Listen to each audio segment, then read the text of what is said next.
Solo levelling के बिल्कुल episode पर आप सभी का हार्दिक स्वागत है। तो आज हम लोग बात करने वाले हैं सोलो लेवलिंग के सीजन 2 के एपिसोड नंबर 2 के बारे में। तो पिछले एपिसोड में हमें देखने मिला था जिन वो यहाँ पर एक रेड गेट में फंस जाता है, लेकिन गेट के अंदर जाने के बाद ही उन लोगों के ऊपर हमला होना शुरू हो जाता है और उनके पार्टी के दो साथियां मारे जाते हैं। दूसरी तरफ यहाँ पर व्हाइट टाइगर गिल के लीडर बाई क्यून भी स्पॉट पे आकर पहुँचते हैं और उसके साथ साथ यूएसए का एस रैंक का हंटर वैंग डोंगसू वो भी यहाँ पर कोरिया में आकर पहुँचता है जिन्हों से बदला लेने के लिए। इसके बाद एक बार फिर से हमें डंजन के अंदर ले जाया जाता है। रेड गेट यहाँ पर बाकी डंजन से काफी ज्यादा अलग था। ये डंजन को एक दूसरे डायमेंशन के साथ कनेक्ट करता है। जब तक इस डंजन को क्लियर नहीं कर दिया जाता या फिर डंजन ब्रेक ना आ जाता तब तक इस डंजन से कोई बाहर और कोई बाहर से अंदर नहीं आ सकता। तो यहाँ पर जिन्हों के ग्रुप का हाईएस्ट रैंक का मेंबर किम चुल यहाँ पर लीड लेता है। वो कहता है मेरा नाम किम चुल है और मैं ए रैंक का हंटर हूँ। जैसे कि तुम सभी को पता ही है कि हम सभी एक रेड गेट के अंदर है,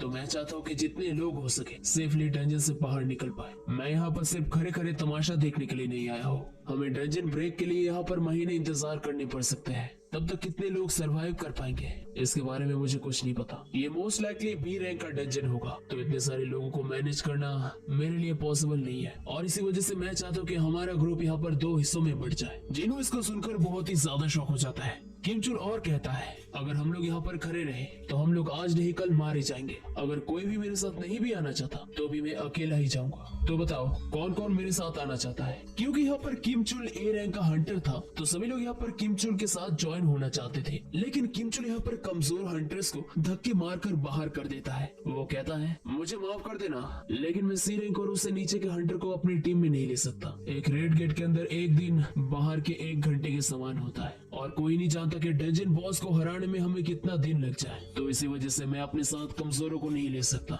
सभी लोग यहाँ पर प्रोटेस्ट करने लगते हैं, लेकिन यहाँ पर किम चुल कहता है देखो अपसेट होने की कोई जरूरत नहीं है। एक बार अगर हम लोग डंजन बॉस को हरा पाए तो हम लोग सभी बाहर निकल सकते हैं। किम चुल जब इसके बारे में बात कर ही रहा था तभी किम चुल के पार्टी में से एक लड़की कहता है एक्सक्यूज मी, क्या मैं उन लोगों के साथ जा सकती हूँ? किम चुल कहता है तुम्हें जो करना है वो करो, लेकिन यहाँ पर किम चुल मनी मन कहता है आखिरकार ये लड़की चाहती क्या है? क्या उसे उन लोगों के ऊपर तरस आ गया? वो लड़की इसके बाद जिन्हों की तरफ जाकर कहता है किम चुल उसने तो अपने सामने वो तीर भी आते नहीं देखा था। तुम असल में एक ई रैंक के हंटर नहीं हो, है ना? इसके बाद एक बार फिर से हमें डंजन के बाहर ले जाया जाता है। मिस्टर आहान यहाँ पर बाई क्यूरो को संग जिन्हो के बारे में सब कुछ समझा के बताते हैं। वो कहते हैं कि संग जिन्हो मोस्ट लाइकली यहाँ पर री एवेकन हुए हैं। बाई क्यूरो पूछते हैं क्या तुम इसके बारे में श्योर हो? लेकिन यहाँ पर मिस्टर आहान कहता है वैसे उन्होंने मुझे कुछ बताया तो नहीं, ये सिर्फ मेरा गेस है। बाई क्यूरो इसके बाद कहता है तो अभी हम लोग सिर्फ ए रैंक के हंटर किम चुल के ऊपर ही भरोसा कर सकते हैं। सर्विलेंस टीम के मेंबर भी यहाँ पर यही कहते हैं कि किम चुल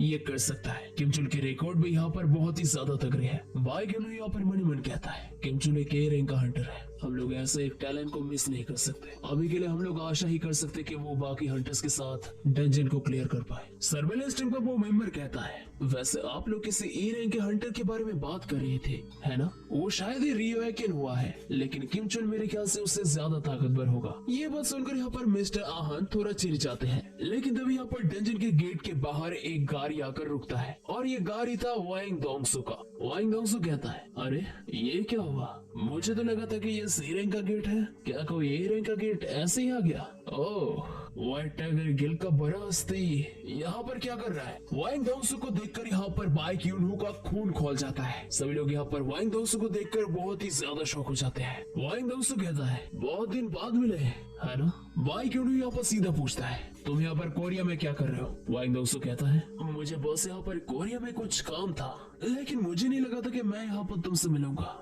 ये दुनिया सच में काफी ज्यादा छोटा है। बाई क्यूनहू यहाँ पर बहुत ही ज्यादा गुस्सा हो जाता है। बाई क्यूनहू कहता है मैंने तुमसे पूछा कि तुम यहाँ पर क्या कर रहे हो? तुम तो यूनाइटेड स्टेट्स में थे, है ना? आखिरकार तुम्हारे जैसों का कोरिया में क्या काम हो सकता है? वैंग डोंगसू कहता है व्हाइट टाइगर गिल के बुरे दिन आ गया है क्या? क्या उस चचुंदर ने तुम्हारे गिल को ज्वाइन किया?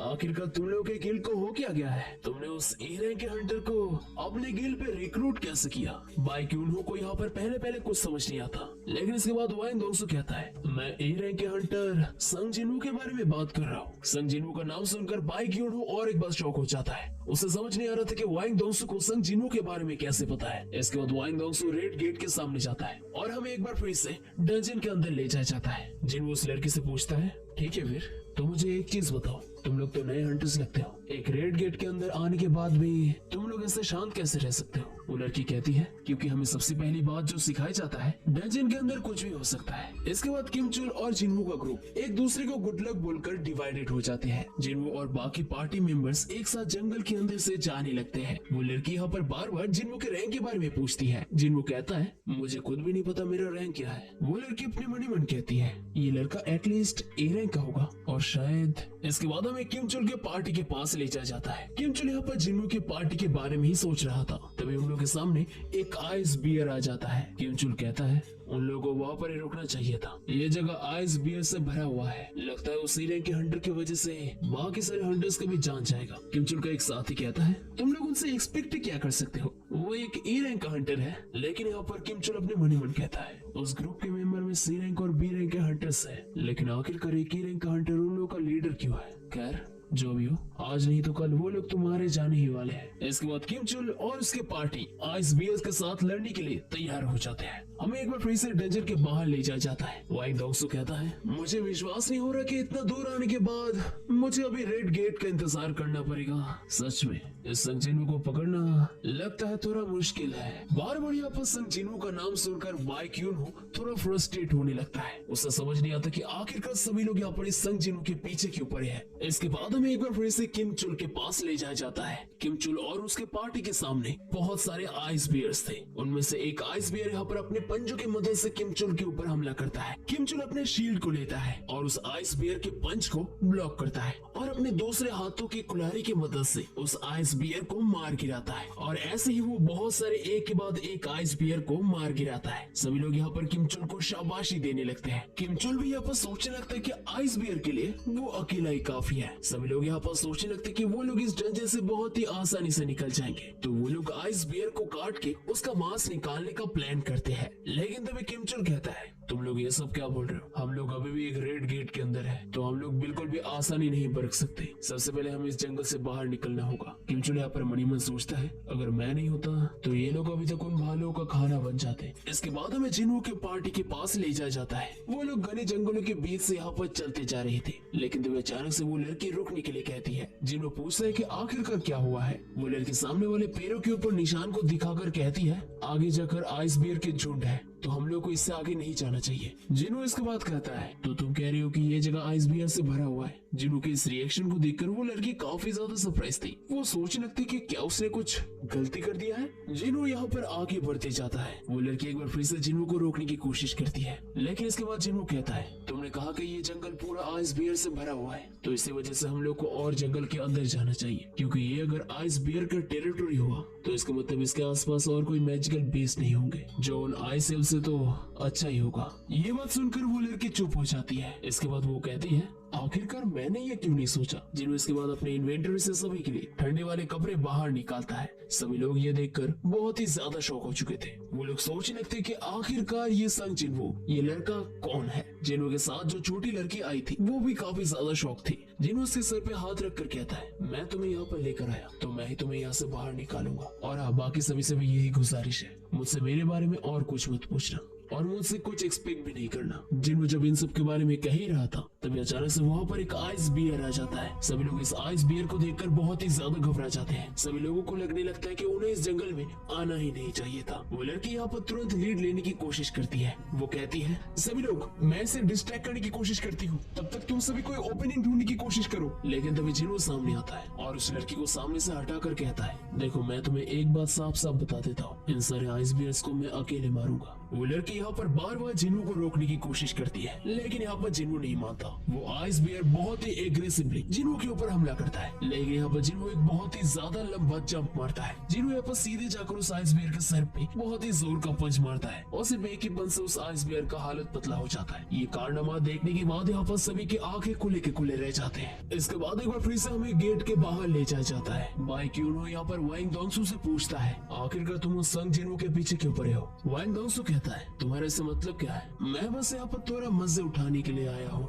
इस डंजन के अंदर जैसा भी मौसम होगा, जैसे भी मॉन्स्टर होंगे, लेकिन फिर भी मुझे जाकर एक बार कंफर्म करना ही होगा कि वो लोग मर चुके हैं या फिर नहीं। लेकिन मुझे कभी नहीं लगा था कि यहाँ पर आने के बाद मुझे कुछ ऐसा देखने मिलेगा। लेकिन सीरियसली मुझे इसके बारे में कुछ करना होगा। मैं डंजन ब्रेक तक तो इंतजार नहीं कर सकता। इसके बाद हमें जिन्हो के पार्टी के पास ले जाया जाता है, जहाँ पर जिन्हो और उसके पार्टी बियर का मीट खा रहे थे। जिन्हो और जिन्हा की दोस्त वो दोनों यहाँ पर जिन्हा के बारे में बात कर रही थी। वो लड़की यहाँ पर जिन्हा के अच्छे मार्क्स के बारे में बात कर रही थी। वो जिन्हो से पूछती कि जिन्हा सारे दिन घर में क्या करती रहती है। जिन्हो कहता है कि वो नॉर्मल बच्चों की तरह ही है, खाती है, पीती है, सोती है और पढ़ती है। वो लड़की यहाँ पर जिन्हो के कहे हुए बातों के ऊपर विश्वास नहीं कर पाती। जिन्हो भी यहाँ पर कहता है ये तो मुझे भी विश्वास नहीं हो रहा है। पार्टी के यहाँ पर बाकी लोग जिन्हो के बारे में बात कर रहे थे। खाने के बाद यहाँ पर जिन्हो अचानक से उठ जाता है। वो लड़की पूछती कि वो कहाँ पर जा रहा है। जिन्हो कहता है अभी मेरे एक्सरसाइज करने का वक्त है, अगर मैं एक्सरसाइज नहीं करूंगा तो मुझे पेनल्टी भुगतना होगा। ये सुनकर यहाँ पर सभी लोग थोड़ा सरप्राइज हो जाते हैं। जिन्हो इसके बाद जंगल में जाकर अकेले अपने डेली मिशन को कंप्लीट करता है। जिन्हो यहाँ पर जैसे अपने सारे टास्क को कंप्लीट करता है, तभी कुछ ही पलों बाद वहाँ पर आइस बियर का झुंड आ जाता है। जिन्हो यहाँ पर तुरंत पेड़ से नीचे उतरता है और अपने नए शैडो आर्मी को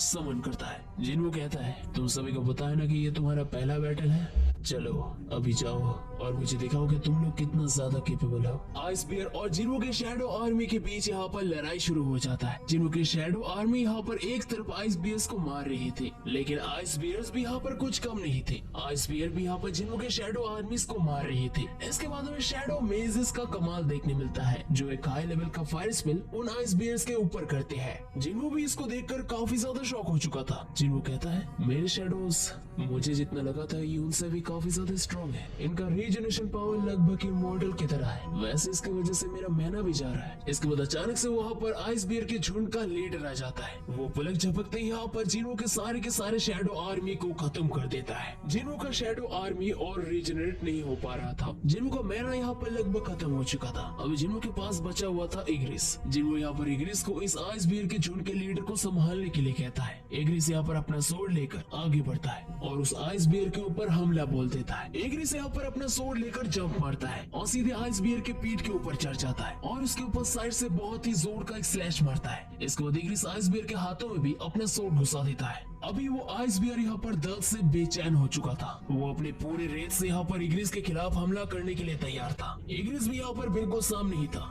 इग्रिस यहाँ पर सबसे पहले आइस बियर के अटैक को डॉज करता है और सीधे जाकर उसके सर को धड़ से अलग कर देता है, जिसे देखने के बाद यहाँ पर जिन्हो मनी मन कहता है अगर इग्रिस के साथ मैं सोर्ड के साथ लड़ा होता तो शायद मैं इग्रिस को नहीं हरा पाता। आइस बियर को हराने के बाद यहाँ पर इग्रिस जिन्हो के सामने झुक जाता है। जिन्हो अपने मनी मन कहता है शायद वो अभी भी मुझसे ताकतवर है। जिन्हो यहाँ पर इग्रिस को शाबाशी देता है और इसके बाद वो बड़े से आइस बियर के ऊपर शैडो एक्सट्रैक्शन इस्तेमाल करता है और सिर्फ एक ही अटैम्प्ट में आइस बियर का शैडो एक्सट्रैक्शन कंप्लीट हो जाता है। इसके बाद एक बार फिर से हमें गेट के बाहर ले जाया जाता है। लगभग यहाँ पर 3 घंटे हो चुके थे, यानी कि डंजन के अंदर 3 दिन हो चुके थे। मिस्टर आहान यहाँ पर सभी के बारे में चिंता करने लगते हैं। भाई क्यों कहता है रेड गेट के अंदर का एनवायरनमेंट नेचुरल होता है, कहीं पर कड़कती धूप या फिर कहीं पर कड़कती ठंडी, और जो सबसे ज्यादा कमजोर होता है वही सबसे पहले हार मानता है। अगर उन्हें वहाँ पर रहते रहते आदत भी हो जाए, लेकिन एक वक्त जाकर उन लोग के पास खाने का कमी हो जाएगा। लो रैंकिंग हंटर्स के लिए ये बहुत ही ज्यादा मुश्किल होगा और शायद अभी तक कुछ सी रैंक के हंटर्स तो मारे भी जा चुके होंगे।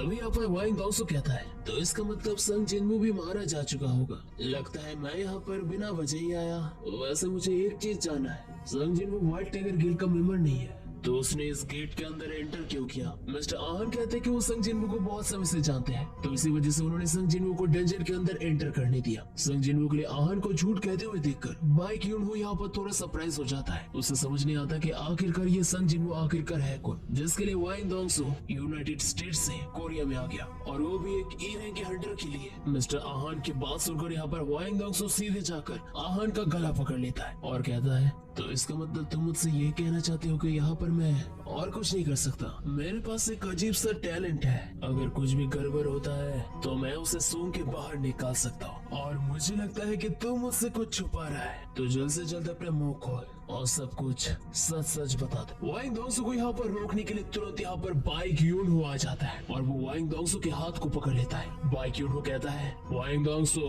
मेरे एम्प्लॉय को अभी के अभी छोड़ो। वाइंग दोंगसो भी यहाँ पर बहुत ही ज्यादा गुस्सा हो जाता है। वाइंग दोंगसो कहता है क्या तुमने मुझे कोई ऑर्डर दिया? कोई बड़े हस्ती बनने का बहाना बंद करो। बाय क्यूड वो यहाँ पर और भी ज्यादा गुस्सा हो जाता है। वो अपने एबिलिटी को एक्टिव कर देता है और अभी दो कंट्री के दो एस रैंक के हंटर्स आमने सामने थे। इसके बाद हमें डेजर्ट के अंदर किम चुल के पार्टी के पास ले जाया जाता है। हमें यहाँ पर किम चुल का शील्ड और एक्स देखने मिलता है जो टूटे फूटे थे, और इसके साथ साथ हमें सामने एक बहुत ही बड़ा गोरिल्ला जैसा मॉन्स्टर देखने मिलता है जिसे येती कहा जाता है। इसके बाद हमें किम चुल के पार्टी का एक मेंबर देखने मिलता है जो काफी ज्यादा थका हुआ था। वो अपने मन ही मन कहता है किम चुल अभी नहीं रहा, ये कैसे हो सकता है? मुझे लगा था मैं व्हाइट टाइगर गिल्ड का टॉप मेंबर बनूंगा, यहाँ तक कि मुझे स्पेशल ट्रेनिंग भी मिले थे, तो मैं कैसे हार सकता हूँ? नहीं ये इम्पॉसिबल है। किम चुल के पार्टी के बाकी मेंबर्स यहाँ पर मदद के लिए गिड़गिड़ाने लगते हैं। वो बंदा कहता है अगर मेरे पास थोड़ा सा खाना होता।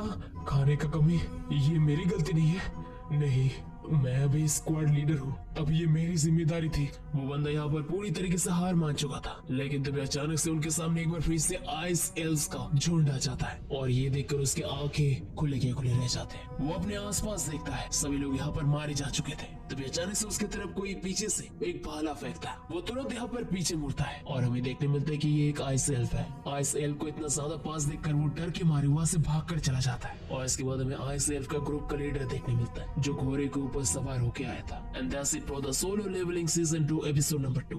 तो ये एपिसोड आप लोगों को कैसा लगा जरूर से मेरे को ऑब्वियसली कमेंट करके बताओ एंड वीडियो को लाइक करो। चैनल में नए तो चैनल को सब्सक्राइब करो। तो बस मिलते हैं हर एक वीडियो के साथ, तब तक के लिए बाय बाय।